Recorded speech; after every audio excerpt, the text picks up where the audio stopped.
মহান রব্বুল আলামিন বলেন, وقال الله تعالى ولنبلوكم حتى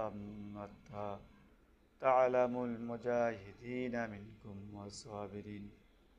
তিনি আরো বলেন, আমি তোমাদের পরীক্ষা করব যাতে তোমাদের মধ্যকার মুজাহিদ ও ধৈর্যশীলদেরকে চিনতে পারি। সূরা মুহাম্মদ 31 নম্বর আয়াত। সবুর ও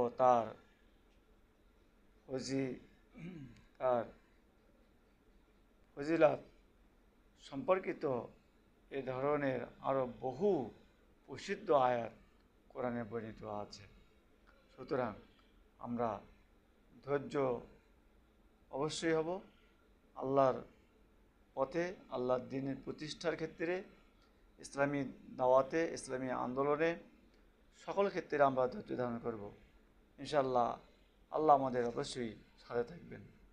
আমাদেরকে সকলেই ধৈর্য ধরার তৌফিক দান করুন। সকলে বলবেন আমিন।